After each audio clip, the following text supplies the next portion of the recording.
AP మాజీ CM Jagan కి ప్రజలు వెన్నుపోటు పొడిచారా? జగన్ ఇచ్చిన డబ్బులన్నీ తీసేసుకుని చివరికి కనీసం 20 సీట్లు కూడా ఆయనకు ఇవ్వకుండా మోసం చేశారా? మహిళలు, వృద్ధులు, చిరు వ్యాపారులు అందరూ కూడా ఆయనకి వ్యతిరేకంగా ఓటు ఎందుకు వేశారు అనే ప్రశ్నలు ప్రస్తుతం ఆంధ్రప్రదేశ్ రాష్ట్రమంతటా వ్యక్తమవుతున్నాయి.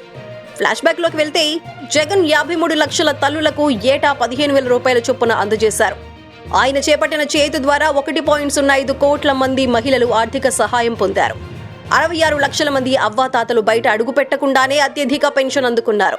నవరత్నాల పేరిట మధ్యలో ఎవరూ లేకుండా నేరుగా ప్రజల బ్యాంక్ అకౌంట్ ను డబ్బులు జమ చేశారు జగన్.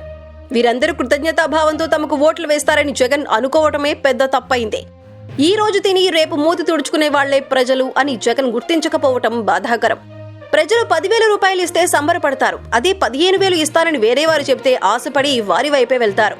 ఉచిత బస్సు, ఫ్రీ కరెంట్, పెన్షన్ ఎక్కువ ఇస్తామని చంద్రబాబు చెప్పడంతో వెంటనే నమ్మేసి ఆయనకే ఓట్లు గుద్దేశారు. చంద్రబాబు జాబితాతో హామీలను ఇచ్చినా వాటిని నెరవేర్చడం చాలా అరుదు. ఆయన అధికారంలోకి వచ్చినా ప్రజలకు, రాష్ట్రానికి ఏమీ చేయరని గతంలో ఏపీ ప్రజలే ఆయనకు ఓటు వేయకుండా చెప్పకనే చెప్పారు.